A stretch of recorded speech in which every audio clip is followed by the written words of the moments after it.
Coucou mes fleurs bleues, mes fleurs roses. Encore ici la daronne de la santé 2.0.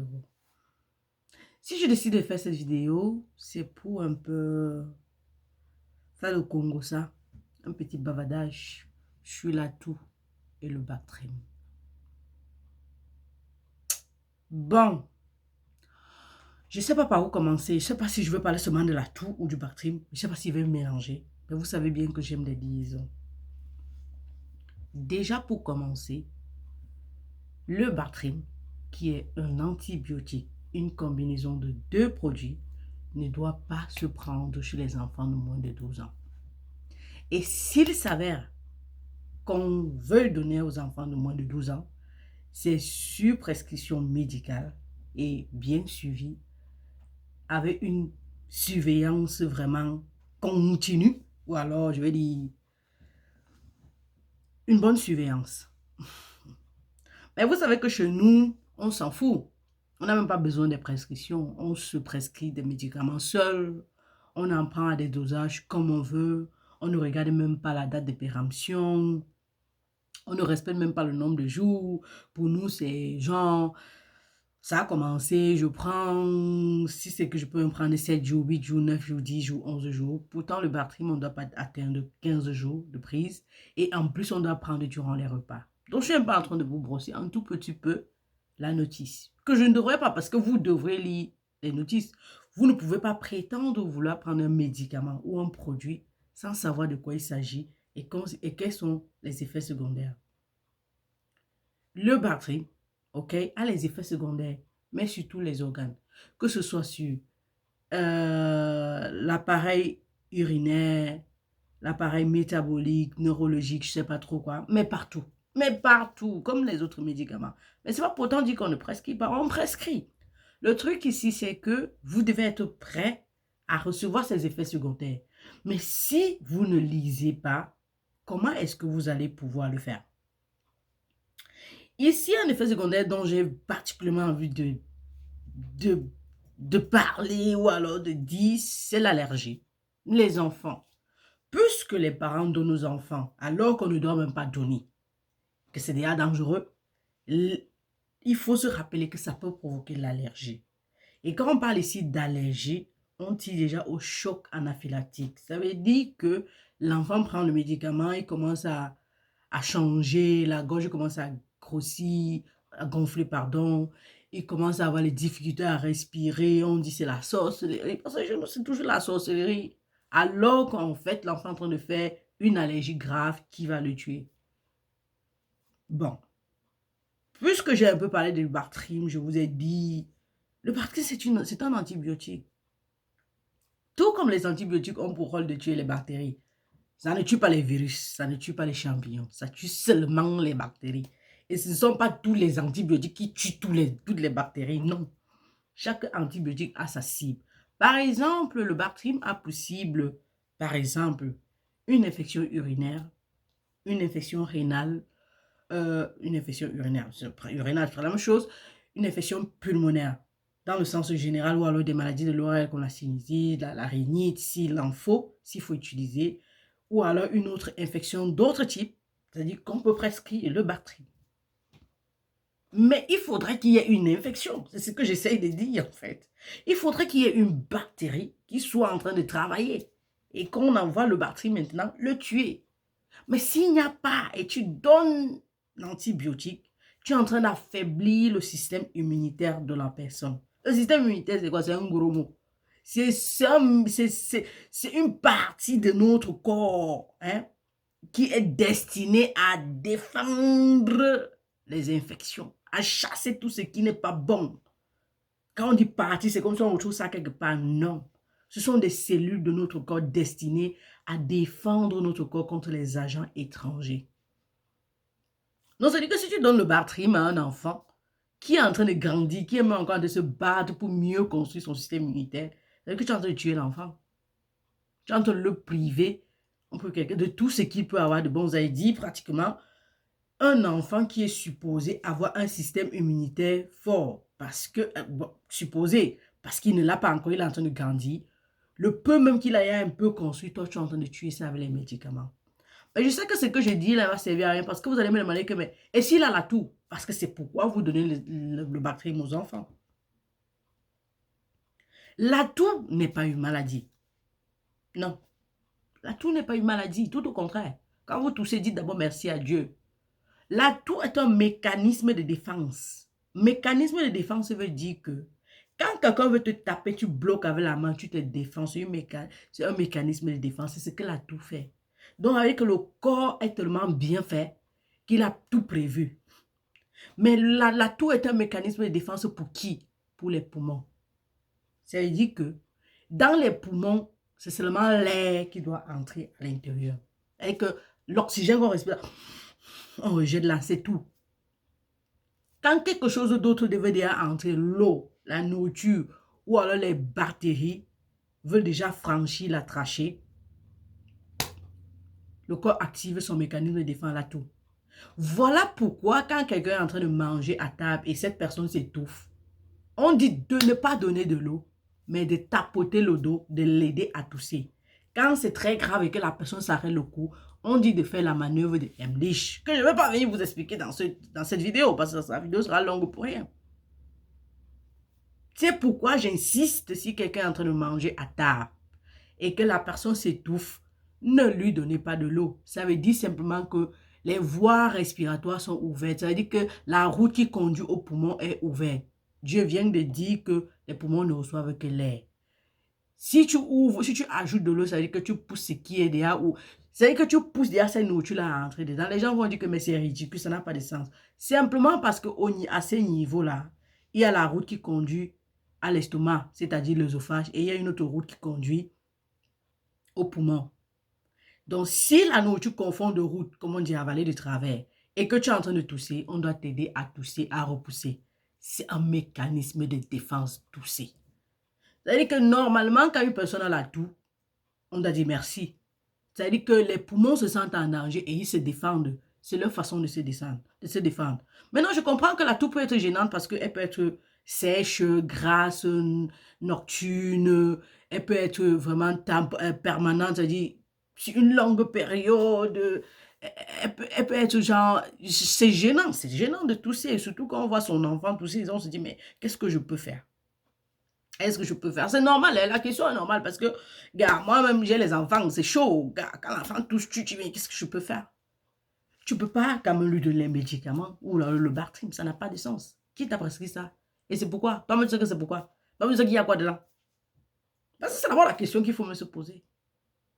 Donc, on est en train de parler de tout. On a dit qu'il peut y avoir plusieurs types de tout. Le problème ici, c'est de chercher quelle est la cause de la toux. Je vous ai parlé de la nourriture, ça c'est clair, on saura que c'est parce que tu mangeais. Mais les autres tous sont causés par quoi? C'est ça que vous devez chercher à savoir. Plus que autre. La toux peut être sèche et ça quitte de sèche à grasse. Grasse veut dire que tu commences à avoir les crachats, il y a le mucus qui cherche à sortir et tout. Mais la particularité ici, c'est que nous sommes africains. Nous sommes dans une zone où la tuberculose est répandue. Et il y a la tuberculose contagieuse et la tuberculose latente. Ça veut dire que il y a une tuberculose qui est là comme ça. Tu as la bactérie dans toi. Hein, tu as le bacille de corps dans toi. Mais le gars ne dit rien, il est calme. Il attend seulement quand tu seras faible, il frappe. Il y a donc l'autre qui est contagieux, genre, on transmet ça. Je vous ai toujours expliqué qu'il faut garder le corps chaud. C'est pour ça que je vous conseille de boire de l'eau chaude à 50 degrés. Parce que je dis que avec de l'eau chaude à 50 degrés, ça booste votre système immunitaire, mais aussi ça vous limite les infections. Parce qu'en présence du froid, il y a une prolifération des bactéries, que ce soit au niveau de la gorge, parce que nous en avons là-bas pour nous protéger, mais que ce soit au niveau du corps en général, vagin chez la femme, ou autre part. Mais les bactéries attendent seulement ce moment-là. Il y a aussi les virus, l'influenza, c'est là. Ça attend seulement le moment. C'est-à-dire que durant la période du froid, par exemple en hiver, ou alors la saison pluvieuse, c'est normal que les enfants toussent. Ou alors si l'enfant a trop consommé la poussière, c'est normal que l'enfant tousse. C'est très normal. Parce que ce sont des opportunités que les bactéries et les virus attendent. Si vous leur donnez cette opportunité, ça arrive. C'est pourquoi vous devez garder vos enfants chauds pour éviter qu'ils aient la toux. Et même quand ils ont la toux, vous devez vous battre qu'ils soient au chaud. Parce que comme on parlait tout à l'heure, il fallait chercher la cause. Il y a la rhinite, il y a la sinusite, il y a bien d'autres causes. Nous partons à l'hôpital, on vous dit que L'enfant a la bronchite, la pneumonite, je sais pas trop quoi. C'est pour ça qu'il tousse. Il faut pas, oh non, les remèdes traditionnels, on a dit que si je prends ceci, non, tout ça. Calmez-vous. Maman, calme-toi. Calmos, calmos, calmos. Maman, calmati, calmati, comme down. Descends. Va doucement.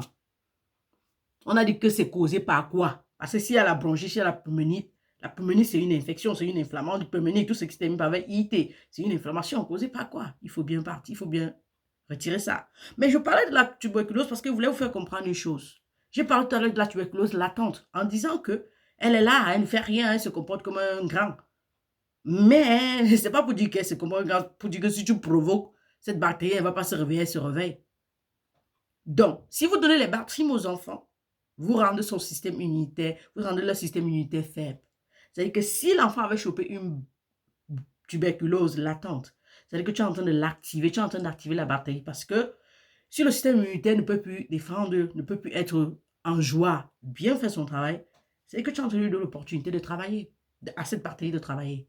Donc l'enfant va tousser, mais alors gravement. C'est-à-dire que l'enfant peut commencer avec une toux sèche parce que peut-être elle a absorbé la poussière ou parce qu'elle a eu froid. Il a absorbé la poussière ou quoi que ce soit. Toi, tu lui donnes les médicaments et tu aggraves son mal. Et maintenant, parmi les effets secondaires, je vous ai parlé tout à l'heure des systèmes, je n'ai même pas parlé du système gastro-intestinal, c'est-à-dire tout ce qui regarde la direction de la nourriture. Tu peux donner, l'enfant commence à vomir. Donc, dans la toux, l'enfant commence à vomir, avoir les nausées, l'enfant perd le poids, tout ça à cause des médicaments que tu as donnés, qui viennent retrouver une situation qui était à la base simple et qu'il fallait seulement hydrater l'enfant. Il faut seulement donner de l'eau à l'enfant, il boit. Mais donner une bonne nourriture, aider, donner de la bonne nourriture à l'enfant veut dire dans ce cas, donner les fruits, surtout les légumes bouillis, le poisson. Ce sont des repas qui aident cet enfant à évacuer. Mais parce que ça apporte quoi? L'huile du poisson, par exemple, c'est un antioxydant, par exemple. Ce sont des choses qui boostent le système immunitaire. Parce que tout ce que tu as envie de faire ici, c'est booster le système immunitaire. Quand tu donnes l'orange, la vitamine C qui est à l'intérieur, ça fait le travail.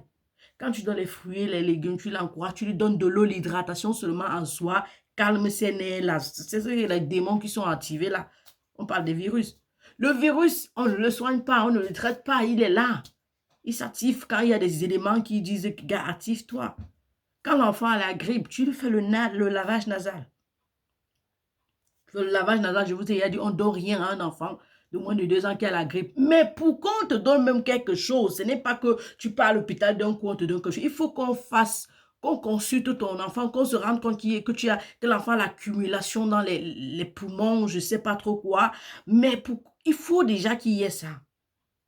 Mais s'il n'y a pas ça, on ne peut pas te prescrire quelque chose. Tu vas trouver que c'est la sortie même mon enfance ou non. Maintenant, vu qu'on a dit que les enfants de moins de 12 ans ne peuvent pas prendre le Bactrim, il faut aussi qu'on précise que les enfants de moins d'1 an ne doivent pas prendre le miel. Parce que je m'en vais conseiller le miel, mais il faut que je précise que les enfants de moins d'1 an ne peuvent pas prendre le miel ou ne doivent pas. Si vous me faites plaisir, allez jusqu'à 2 ans, ça me plaît. Parce que le miel pur contiendrait les spores d'une bactérie qui peuvent causer quelque chose de grave à cet enfant. Cette bactérie-là peut entrer et comprimer les muscles des poumons qui n'arrivent plus à se détendre. Et si les muscles ne se détendent pas, les poumons ne respirent pas, ils ne ventilent pas et l'enfant va mourir. Oui, je sais que c'est pour ça que j'aime la santé. J'aime tout ce qui regarde le corps humain parce que quand on parle de ça, vous voyez qu'il y a des liaisons partout. Mais le miel que je voulais conseiller ici, c'est que vous pouvez utiliser de plusieurs façons. Vous pouvez faire à la méthode traditionnelle quand l'enfant a plus de 2 ans, bien évidemment, ou plus d'1 an encore. Plus d'1 an ou plus de 2 ans, c'est encore mieux. Vous mettez avec du citron simplement et vous le donnez à l'enfant. Ou vous mettez du miel dans de l'eau tiède, vous lui donnez, ou vous lui donnez le miel simplement. Ça va l'aider à évacuer, à faire finir cette toux. D'accord. C'est-à-dire qu'on comprend directement qu'il faut garder l'enfant au chaud. Il faut faire tout son possible pour que l'enfant soit toujours au chaud. En pharmacie, vous allez trouver les médicaments. Quand la toux est saison, on va parler des antitoussifs. C'est bon. C'est normal, c'est en pharmacie. Quand la toux est grasse, on va parler des expectorants. Vous avez dit qu'il faut aider l'enfant à retirer tout ce mucus-là, n'est-ce pas? Mais vous savez que moi, avant que je n'arrive au niveau des médicaments, je suis d'abord toujours dans le style de vie. Vous devez regarder ce qui se passe chez vous. Si l'enfant respire cette air-là qui est polluée à la maison, c'est-à-dire vous avez les chats, les animaux, vous ne les nettoyez pas, la poussière partout, les canapés, quand tu tapes la poussière, ça peut même évanouir un adulte, l'enfant va être malade. L'enfant va avoir la rhinite, ça peut être, l'enfant peut avoir une rhinite ou une sinusite, mais simplement avec pour agent pathogène, pour facteur de risque ou alors pour cause cette poussière-là. Ça peut être le pollen. L'enfant peut sortir le grand de pollen à cause de tout ça. Mais généralement, la maison, l'espace, notre environnement est souvent très important dans le cadre de ce type de maladie. Je parle des maladies respiratoires. J'ai envie de continuer, mais je vois la vidéo est longue et ça m'énerve. Mais j'ai pris 15 minutes de mon temps aujourd'hui pour vous parler de ceci.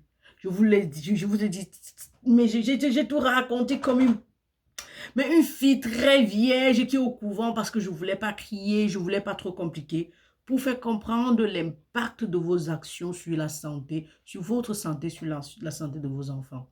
Donc, dans cette vidéo, qu'est-ce que j'ai fait?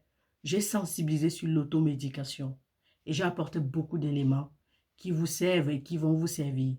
Mais parce que je sais qu'on va se retrouver dans une autre vidéo, dans un direct, où je vais mieux expliquer, vous allez poser les questions, je vais répondre. Donc, faites attention. La toux n'est pas une maladie. Ça n'a pas besoin qu'on prenne quelque chose. N'oubliez pas une chose, faites boire de l'eau à vos enfants.